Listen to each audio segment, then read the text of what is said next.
This is the Authority Partners podcast.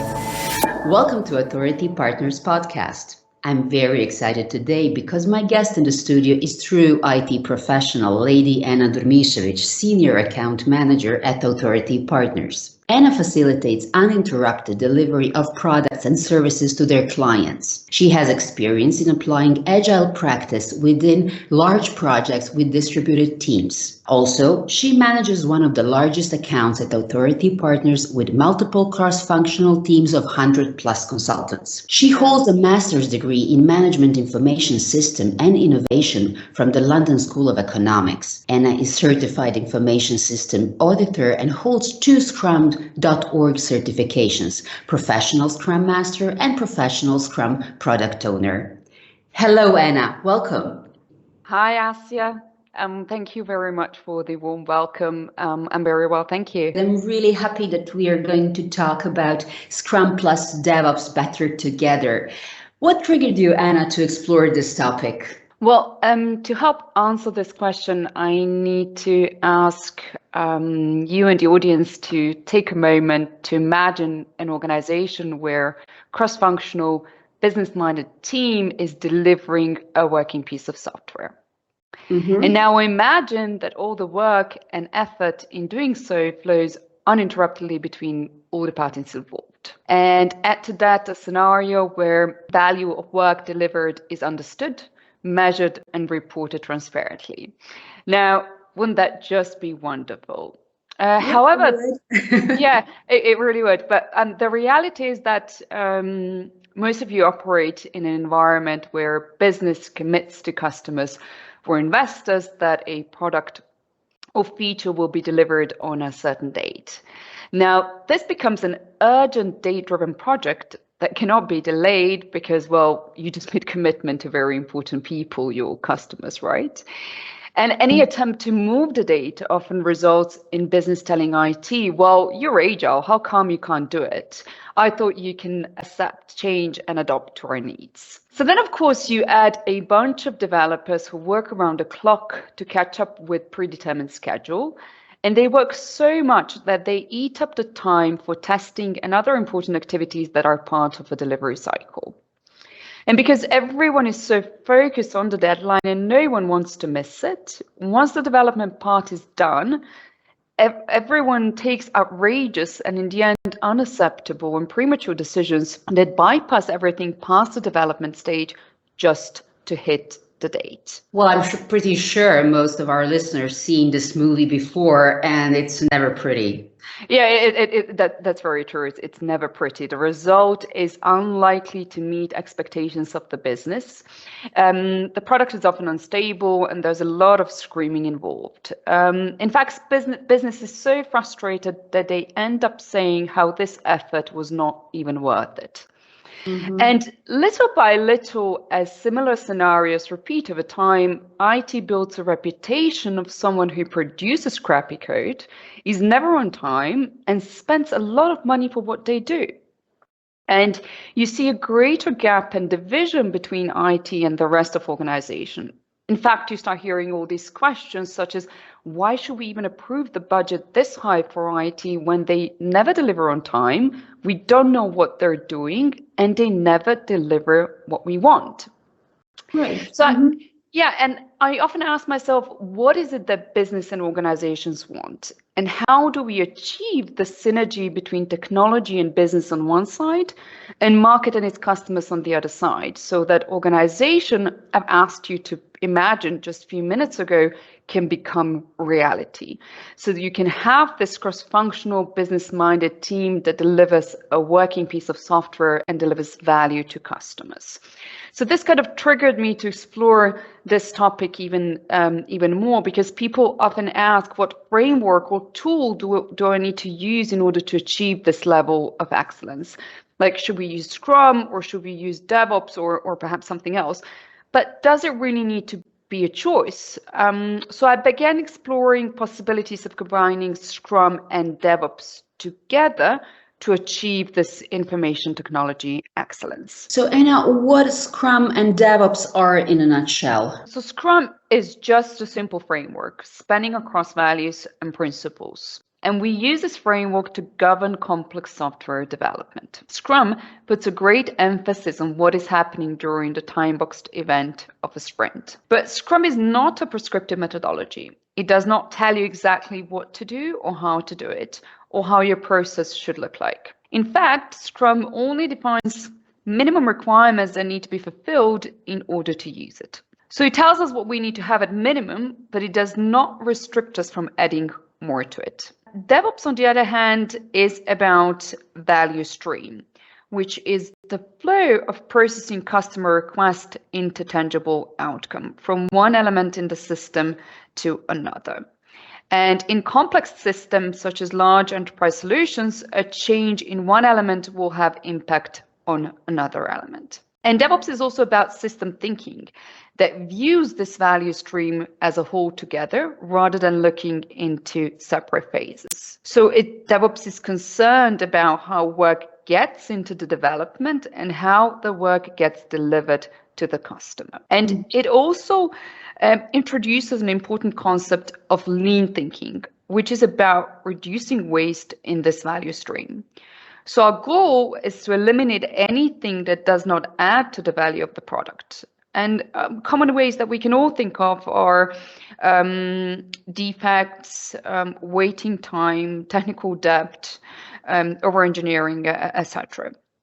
So these DevOps concepts, value stream, system thinking, lean thinking, actually work really well with Scrum because Scrum is also based on lean thinking.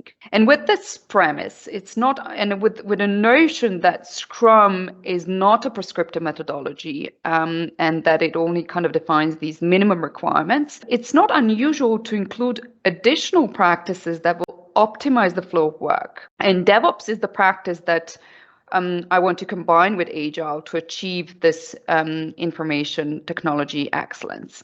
And when we put Scrum and DevOps together, actually all of the activities of the value stream from customer request and releasing the product actually happens within the sprint. And Anna, what happens to Scrum team when they adopt DevOps? DevOps being concerned about optimizing the flow of a single PBI from the moment customer has requested it to the moment it is in production environment. Ultimately, anything that stands in the way of making PBI flow smoothly and uninterruptedly in the value stream is a bottleneck and needs to be removed. But actually, some would say that this is contrary to Scrum principles because in Scrum, we're looking into a sprint goal, we're committing to a sprint goal.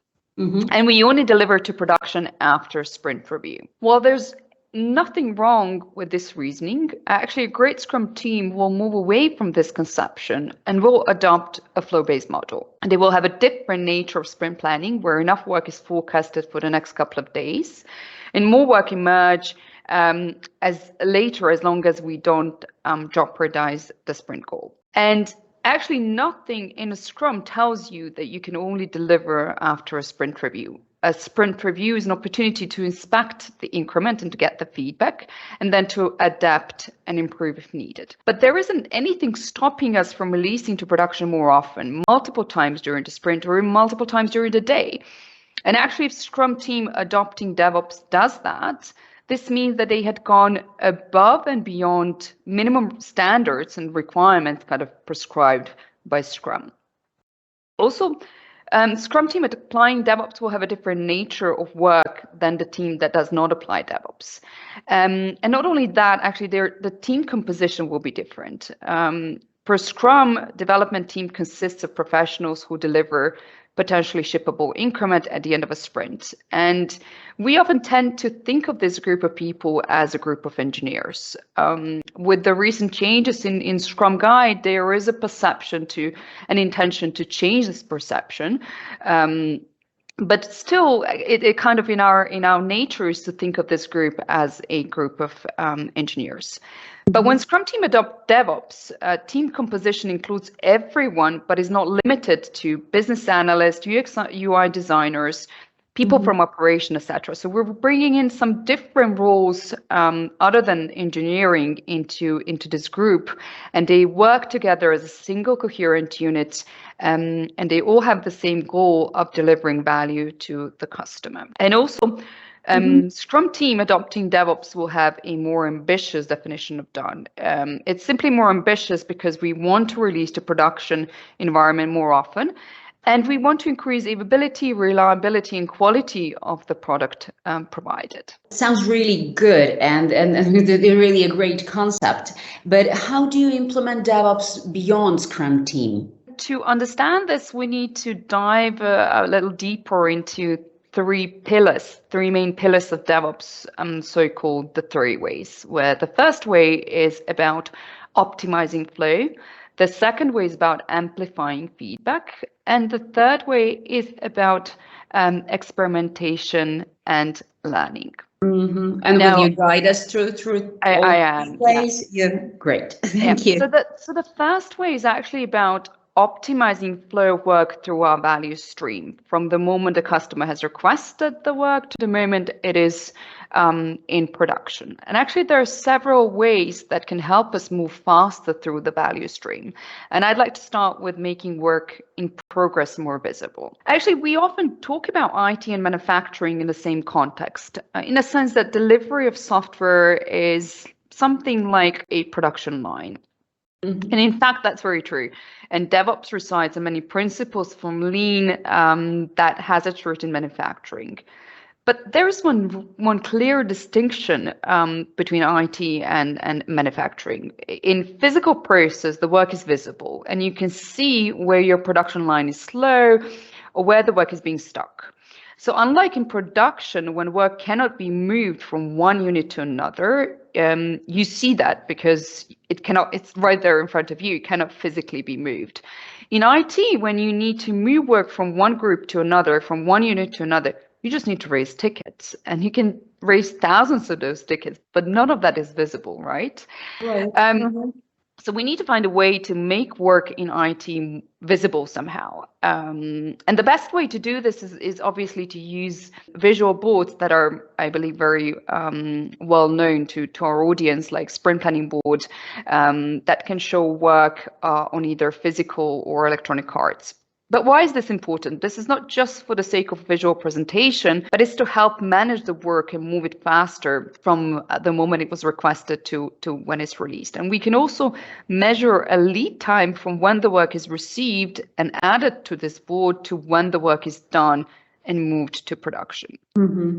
And actually, by making work visible, various stakeholders come together to prioritize work in the context of what matters for the entire organization and not just for one stakeholder as an individual. So as many of you have witnessed, the dynamics of work in IT is often too complex, and priorities are often determined on a day. Urgent work comes through different channels. Engineers often jump from one task to another, but multitasking is never a good option. And by switching context and focus, we're introducing additional overhead and cost. To optimize the flow of work, we need to ensure that we limit the work in progress. So it's actually very tempting not to move on to a next task while you're waiting for someone else to finish a piece of work for you, then to take it over. And that's based on the notion that doing something is better than not doing anything. Well, that's true? Yeah, but that's not quite true, right? We better go back and actually and see what happened and why the person that's supposed to pass us over the work is blocked, and what is it that we can do in this cross-functional team to reduce the work in progress and to move the work through the value stream as fast as possible, so that we end up actually having work done at 100% rather than many tasks done at, let's say, 70%. When you apply this principle to Scrum team, you see actually how cross-functional team can help you resolve this challenge, because all of a sudden this is a one coherent group of people working together and moving the work through the value stream rather than separate profiles through throughout the entire organization. And can I just ask you just one little question? And I guess, does this reduce anxiety within the team? It actually does, because Scrum team adopting DevOps will have fewer handoffs.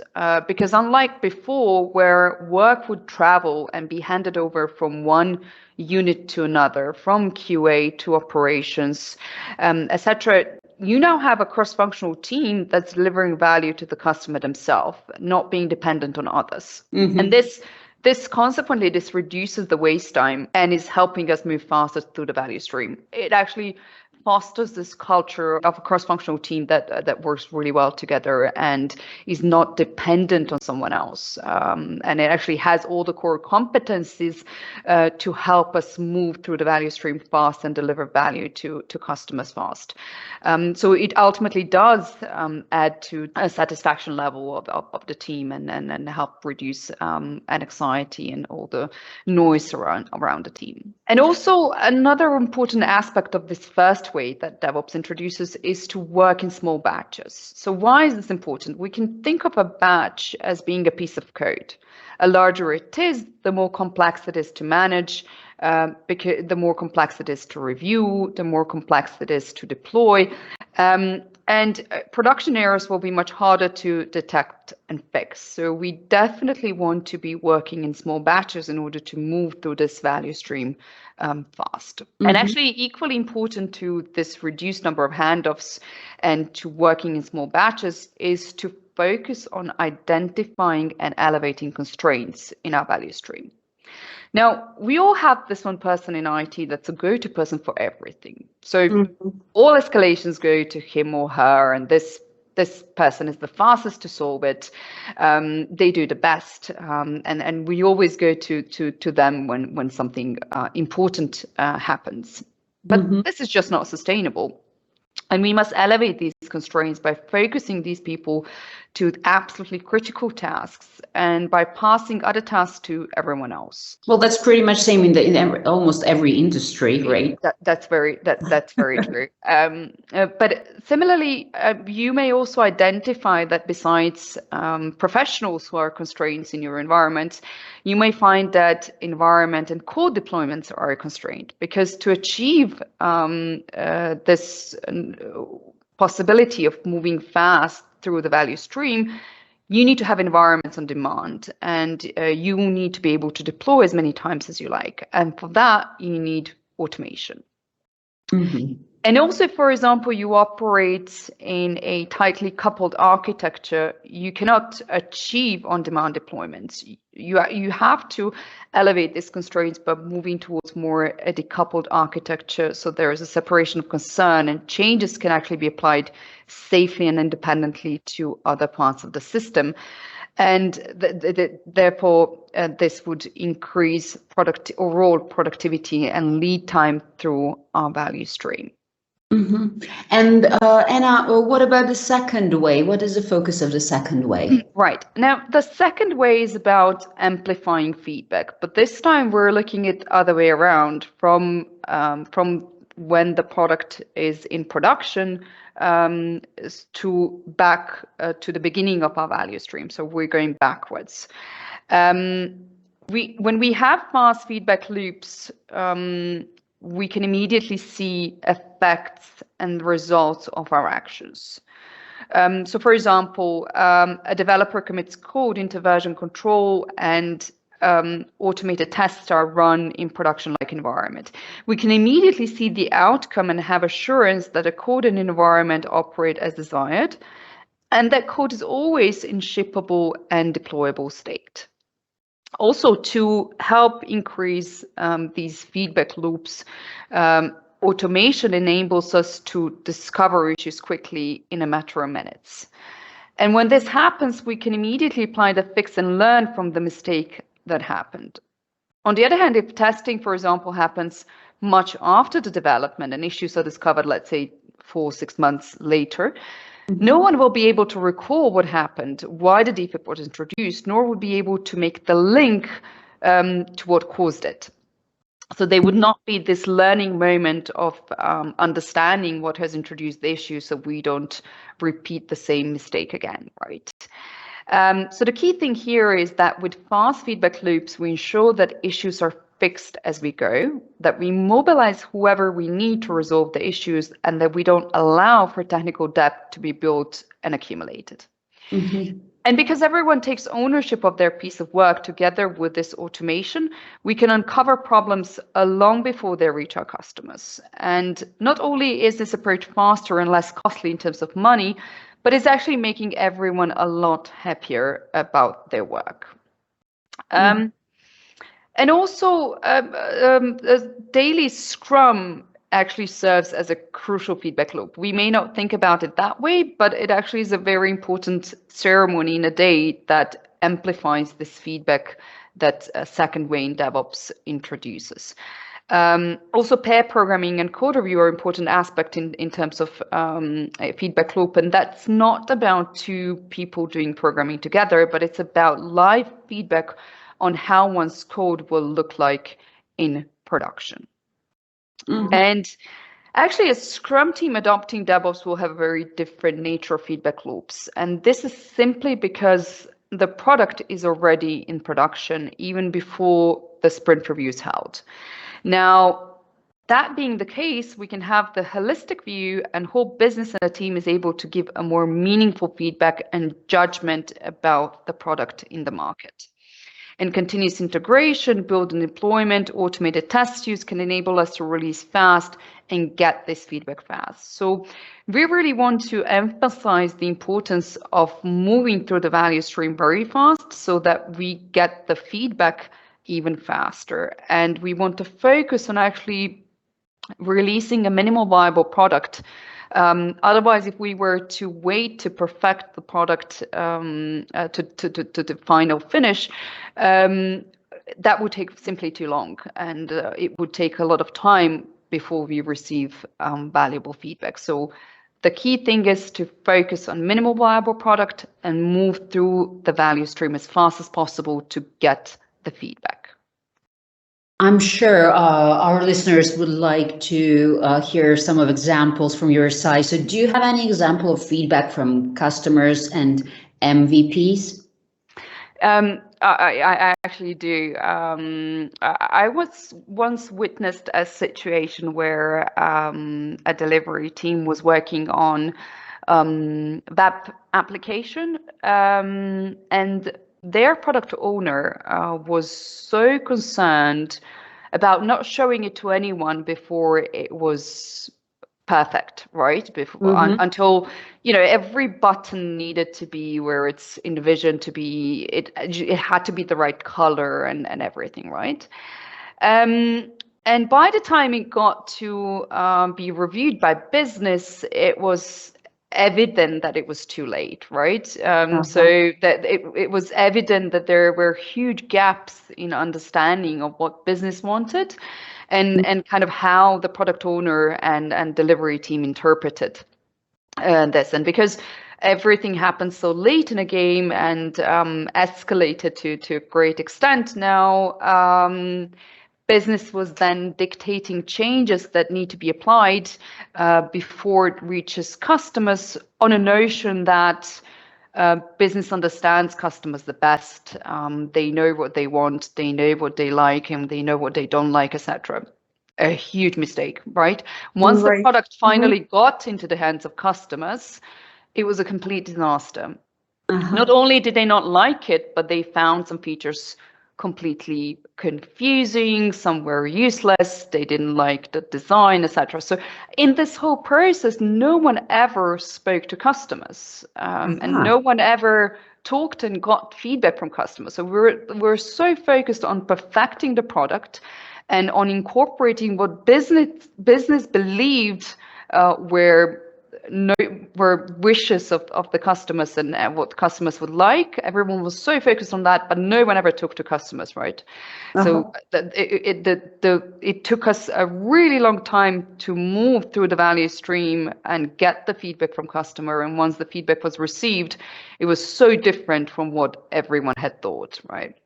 Actually, one of the greatest examples of importance of interviewing and talking to your customers is back from 2008 when Joy DeBia and a couple of friends founded a startup. And they thought that what they had for an online marketplace was an amazing idea.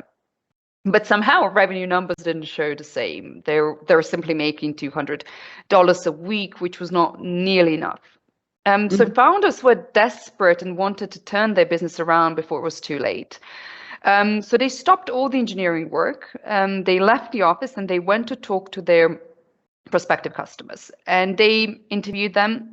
And they actually found that they didn't even realize how their website was full of flows. Like even date picker on calendar was confusing. They went back and spent a week fixing the greatest problems, and they quickly released a new version. And their revenue numbers doubled to 400. And they did another round of interviews, released a new version, and boom, revenue doubled again, and it doubled again, and it doubled again. That startup was Airbnb. Oh, It actually it turns out it was an amazing idea. But for it to work, they had to close the gap between their vision and what customer wants.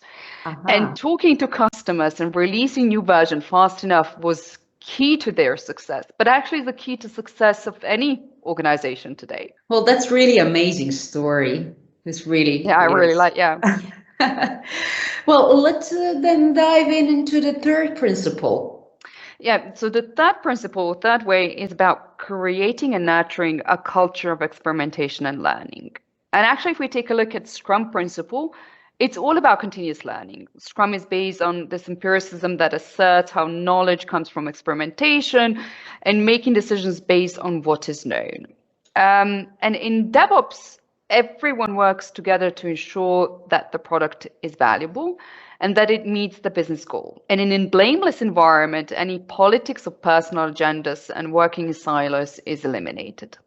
So everyone in the value stream is looking into the same holistic picture and the product, no matter what their role in the system is. This blameless culture is of extreme importance so that everyone in the value stream is collaborative and not just throwing the work over the fence. And everyone is continually learning, and we measure everything that we do, again, with the purpose of learning and improvement.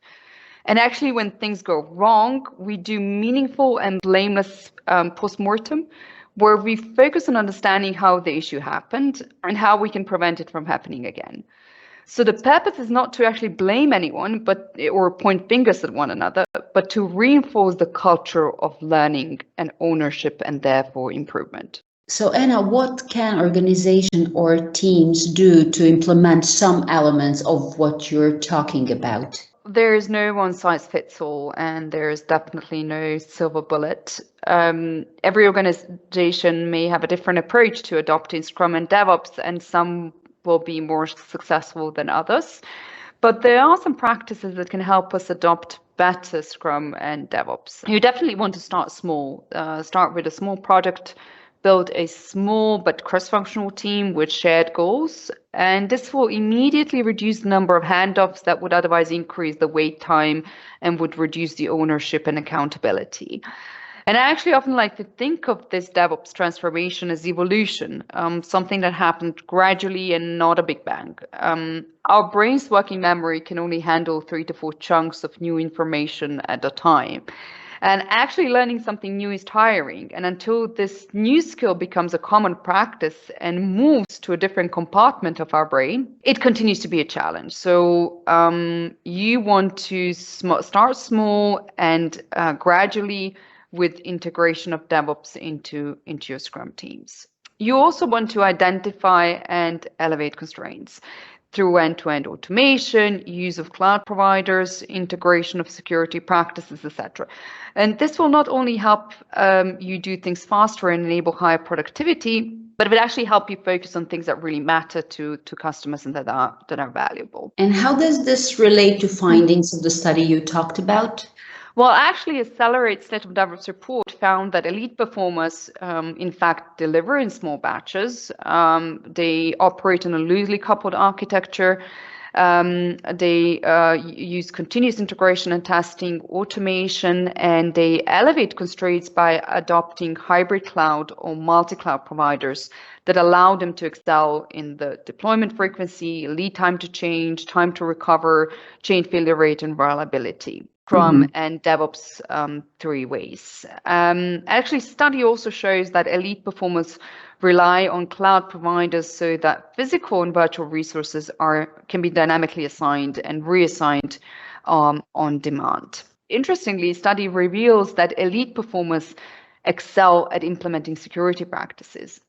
Today, malicious attacks are so widespread that that the Scrum team needs to assume that their product is already being compromised while it's being built, even before it's in production, so that they actually build security in whatever they do along the value stream. As mentioned earlier, the first way in DevOps strives to move down the value stream as fast as possible. But at the same time, to ensure reliability, availability of the product in production, by integrating security reviews into daily work of the entire life cycle, and by having security reviews for major features and functionalities, and by making security tests being part of automation testing, actually elite performers excel at delivery and they improve the overall organizational performance. Equally important is to emphasize this culture of experimentation and learning, because to do that, this requires you to take some risk, and business usually wants to avoid this risk. But perhaps you can take some risk in a controlled manner, because if we look into the value stream and we implement the principles behind the first way and we move through the value stream very fast, we're then actually getting the feedback even faster. So the risk that you take in this process is never really too big, because you can adjust and adapt based on the quick feedback that you received live from the market. So the risk is here never really too big. But in parallel, you need to build a culture that embraces this change. So when people feel that they have each other's back, they'll be more open to communication. They will be more likely to take some risk. And by promoting no blame policy, you are creating a safe environment built on trust. And when you build such an environment, not only will employees be happy and satisfied, but they will feel that what they do matters and that they are appreciated. And finally, you want to reward teams, not individuals. So individual rewards ignore the reality. Many different people are involved and must work together to deliver the value to customers. So you always want to reward teams and not individuals. Well, what I actually stopped you before you mentioned experimentation is basically that the process along with building a culture that embraces the change kind of reminded me on concept of innovation. That's very much true. Yeah. And I wanted to ask you the last question, which is, are Scrum and DevOps better together? We've got quite a lot of content here today, both from Scrum perspective and from DevOps perspective. But there are actually a few points that I like our audience to take for them today. And that is that Scrum is just a simple framework. It's not something that we should be hiding behind, but we should always look at how we can enhance it by applying more to it so that we can polish and elevate our value stream. And I've here chosen to examine DevOps, and from what we've seen here today is that DevOps goes hand in hand together with Scrum, and that DevOps does help us build on the foundation of Scrum. We've also seen that DevOps is about collaboration and collective ownership. And when you provide an environment where small teams powered by automation work on decoupled architecture, you then enable these teams to move quickly and safely through the value stream and deliver new value to customers in small batches. And actually, instead of firefighting for days and working long hours and weekends, you create an environment where releases are controlled, predictable, safe, and reversible. So ultimately, everyone involved feels productive, valued, and they feel purpose for what they do. And employees have confidence that their work matters and that it makes difference to the organization's success. So this is not a technology project, but it's a cultural change, and everyone needs to be involved. And if you don't have same understanding across your organization, and if management does not support you in this transformation, it'll be very difficult to do it on your own. I'm not saying that it's not possible, but without the support of the organization and management, it will be bigger of a challenge. And so starting small, creating cross-functional teams first, and fostering culture that embraces a change, and little by little, you will start seeing benefits from lifting your Scrum methodology to follow DevOps principles. And through this increased collaboration across the organization, employees will develop a feeling of belonging and inclusion. And such culture helps you build strong teams who, when put in a challenging situation, outperform other teams. Actually, a Celebrate State of DevOps report find that during the pandemic, it was the culture of the organization that had an effect on whether teams struggled with stress and burnout or not. So to go back to your question, with this notion of Scrum being just a simple framework, and with this notion that it's not a prescriptive methodology, and with everything that we've talked about, it's definitely evident that you don't need to make a choice between Scrum and DevOps, and that you can combine the elements of both so that you add DevOps to your Scrum framework, and that all activities that belong to value stream are now happening in the time-boxed event of a sprint.